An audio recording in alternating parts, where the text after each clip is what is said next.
जय हिंद बच्चों।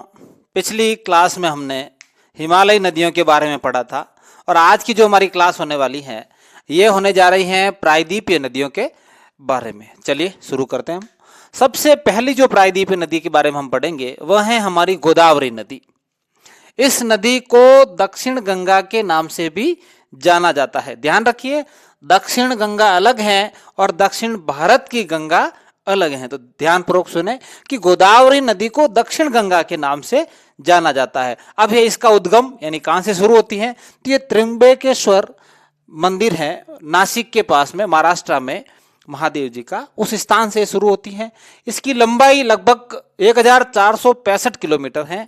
यह भारत की दूसरी सबसे लंबी नदी है। सबसे लंबी नदी हमारी गंगा है, गंगा के बाद दूसरी सबसे लंबी नदी है वह है हमारी गोदावरी नदी। ये जिन जिन राज्यों से होकर गुजरती है वह है महाराष्ट्र, तेलंगाना, आंध्र प्रदेश और संगम यानी अंत में यह नदी जाकर बंगाल की खाड़ी में गिर जाती हैं। अब इस नदी की दो मुख्य विशेषताओं में से एक है कि इस नदी पर जो कुंभ का विशाल मेला भरता है नासिक का, वह गोदावरी नदी पर भरता है। और दूसरा, ये सबसे दूसरा बड़ा लार्जेस्ट यानी सेकंड लार्जेस्ट जो डेल्टा है, सबसे बड़ा डेल्टा हमारा सुंदरबन है गंगा नदी का, दूसरा सबसे बड़ा भारत का जो डेल्टा बनाती है वह बनाती है हमारी गोदावरी नदी। अब इसकी सहायक जो नदियां हैं उसमें है प्राणहिता, इंद्रावती, मंजीरा, साबरी। और इस पर जो प्रमुख बांध बने हुए हैं, जो प्रसिद्ध बांध है, एक तो है जड़कवाड़ी और जो ज्यादा प्रसिद्ध है वह है श्री राम सागर और पोलावरम भी इस पर बांध निर्मित है। हमने पहले ही पढ़ लिया कि दक्षिण भारत की सबसे बड़ी नदी प्रणाली है, साथ ही साथ भारत की दूसरी सबसे लंबी नदी भी गोदावरी नदी है। पहली हमारी गंगा नदी। चलिए दूसरी नदी के बारे में जो पढ़ेंगे प्रायद्वीपीय, वह है हमारी कृष्णा नदी। प्रायद्वीपीय नदियां जो हैं वह दक्कन के पठार से निकलती हैं। ध्यान रखिए ना, प्रायद्वीपीय नदी इसलिए इनका नाम है। कृष्णा नदी ये महाबलेश्वर महाराष्ट्र से उद्गम है। इसका लंबाई लगभग 1400 किलोमीटर, यानी गोदावरी के बाद अगली जो सबसे लंबी नदी वह है हमारी कृष्णा नदी। ये बहती है महाराष्ट्र, कर्नाटका, तेलंगाना और आंध्र प्रदेश, 4 राज्यों से गुजरती हैं। ये भी अंत में जाकर बंगाल की खाड़ी में गिर जाती हैं। इसकी सहायक नदियां हैं भीमा, तुंगभद्रा, घटप्रभा, मलप्रभा और मूसी। और इस पर जो प्रसिद्ध बांध बना हुआ है वह है नागार्जुन सागर। श्रीशैलम और बांध है इसी नदी पर निर्भर, पर ज्यादा प्रसिद्ध जिसके बारे में है वह नागार्जुन सागर बांध है। अगली हमारी नदी है कावेरी नदी। यह निकलती है तल कावेरी कर्नाटका से और इसकी लंबाई है लगभग 800 किलोमीटर। ठीक है, और ये जो राज्यों से गुजरती है वह है कर्नाटक और तमिलनाडु, 2 राज्यों से गुजरती हैं। यह भी अंत में जाकर बंगाल की खाड़ी में गिरती हैं। और इस पर एक प्रसिद्ध जल प्रपात यानी झरना जो बना हुआ है वह है शिवनाथ समुद्रम। क्या है? शिवनाथ समुद्रम। चलिए, और इस नदी का दूसरा जो उपनाम है, दक्षिण गंगा को हम गोदावरी और दक्षिण भारत की गंगा अगर किसी नदी को कहा जाता है तो वह है हमारी कावेरी नदी। कौन सी नदी? कावेरी नदी। साथ ही साथ इस पर कृष्णराज सागर बांध बना हुआ है और यह नदी कर्नाटक व तमिलनाडु के बीच विवाद का मुख्य कारण है, यानी जो 2 राज्यों के बीच में विवाद है वह इसी नदी को लेकर है। चलिए अगली नदी है हमारी महानदी। इसका उद्गम होता है सियावा पहाड़िया छत्तीसगढ़ से और इसकी लंबाई है 851 किलोमीटर। यह 2 राज्यों से गुजरती हैं, छत्तीसगढ़ और ओडिशा राज्य, और अंत में ये भी बंगाल की खाड़ी में जाकर गिर जाती हैं। लेकिन महानदी पर भारत का सबसे सुप्रसिद्ध बांधों में से एक हीराकुंड बांध इसी नदी पर निर्मित है। यानी आपसे पूछेगा हीराकुंड बांध कौन सी नदी पर है, तो गोदावरी नदी पर, सॉरी माफ करना, महानदी पर। अगला है, यह ओडिशा का सबसे बड़ा डेल्टा बनाती है, ओडिशा राज्य का सबसे बड़ा डेल्टा। अगली जो हमारी नदी है वह है नर्मदा नदी। इसका उद्गम होता है अमरकंटक मध्य प्रदेश से और यह निकलती है विंध्याचल और सतपुड़ा की पहाड़ियों में से और यह लगभग 1312 किलोमीटर लंबी है। साथ ही साथ यह नदी मोहाना बनाती है। देखिए अभी गोदावरी, कृष्णा, कावेरी, महानदी ये सारी नदियां जाकर अरब सागर में इधर बंगाल की खाड़ी में गिरती है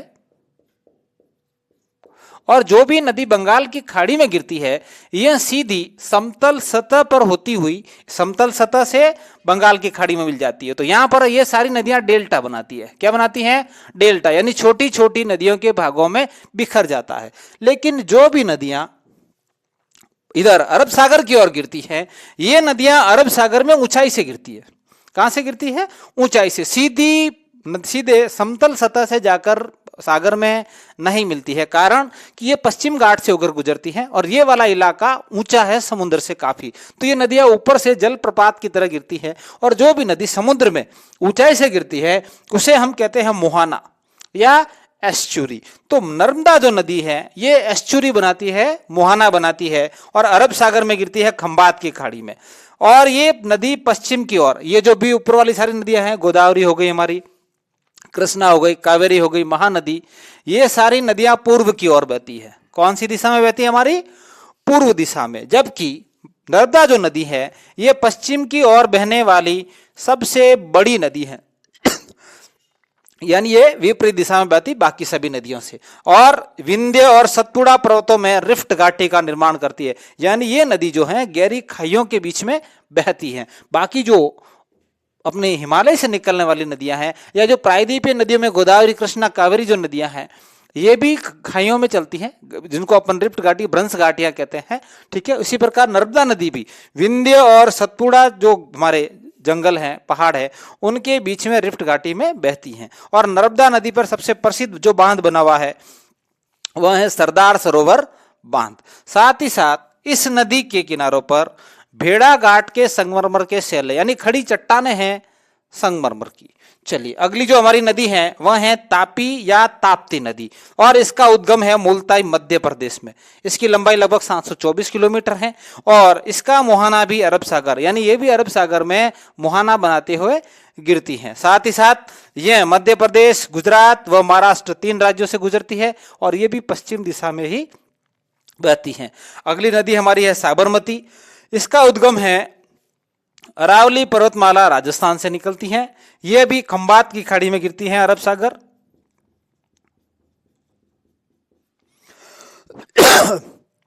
अहमदाबाद शहर जो है साबरमती नदी के किनारे बसा हुआ है।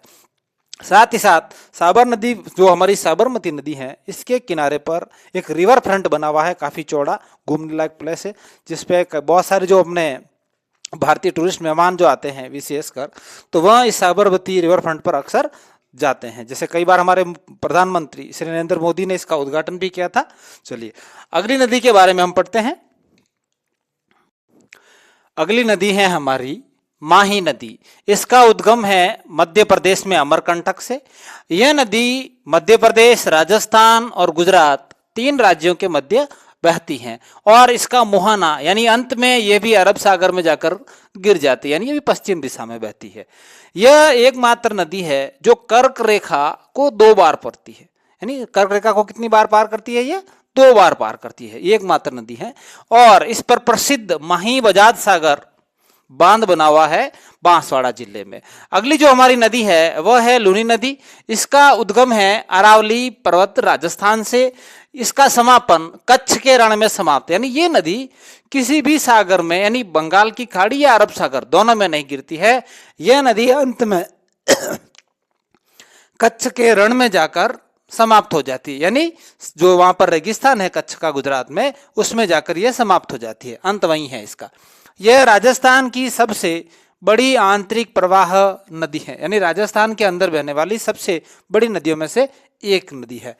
अब कुछ वन लाइनर जो अभी तक हमने सारी नदियों के बारे में जानकारी प्राप्त की, उनमें जो इंपॉर्टेंट वन लाइनर हैं वह सभी। सबसे पहला है कि गोदावरी दक्षिण गंगा कहलाती है। हमने पढ़ा था कि दक्षिण गंगा के नाम से किस नदी को जाना जाता है? तो गोदावरी नदी है। अगला है नर्मदा, ताप्ती, साबरमती, माही, ये जो नदियां हैं ये मुहाना बनाती है, यानी ये डेल्टा नहीं बनाती, फैलती नहीं है, सीधी जाकर समुद्र में, अरब सागर में गिर जाती हैं। और ये जो चारों नदियां हैं ये पश्चिम दिशा की ओर बहती हैं और अरब सागर में गिरती है। अगला है हमारा दक्षिण भारत की गंगा, माफ करना, दक्षिण भारत की सबसे लंबी नदी भी है हमारी गोदावरी। कौन सी है? गोदावरी नदी। साथ ही साथ गोदावरी, कृष्णा, कावेरी, महानदी, ये जो 4 नदियां हैं ये डेल्टा का निर्माण करती है। किसका निर्माण करती हैं? डेल्टा, यानी समुद्र में जाने से पहले ये नदियां छोटी छोटी वितरिकाओं में फैल जाती हैं और ये सभी नदियां बंगाल की खाड़ी में गिरती हैं और ये पूर्व दिशा की ओर बहती हैं। नर्मदा नदी पर धुआंधार जलप्रपात बना हुआ है, प्रसिद्ध जलप्रपात है जो नर्मदा नदी पर है, उसका नाम है धुआंधार जलप्रपात। और कावेरी नदी पर जो जलप्रपात है उसका नाम हमने पहले देखा था शिवन समुद्रम। और इसके अलावा लूनी जो नदी एक मात्रा भी हमने कहा था, यह न तो डेल्टा बनाती है और न ही मुहाना का निर्माण करती है, क्योंकि किसी भी सागर में जाकर नहीं गिरती। और हीराकुंड जो प्रसिद्ध बांध है वह महानदी पर बना हुआ है। नागार्जुन सागर बना हुआ है कृष्णा नदी पर। कृष्णराज सागर जो है वह बना हुआ है हमारा कावेरी नदी पर। और सरदार सरोवर प्रसिद्ध नामक बांध हमारा नर्मदा नदी पर बना हुआ है। नर्मदा नदी हमने देखा रिफ्ट घाटी में बहती है। प्रायद्वीपीय जितनी भी नदियां हैं ये सब नदियां वर्षा पर आधारित होती हैं। इनमें से कुछ नदियां साल भर बहती है, लेकिन ये ज्यादातर वर्षा पर आधारित, यानी बारिश के मौसम में नदियां तेज से चलती हैं और बारिश समाप्ति के बाद धीरे धीरे इनमें पानी कम हो जाता है और कुछ नदियां तो बंद हो जाती है।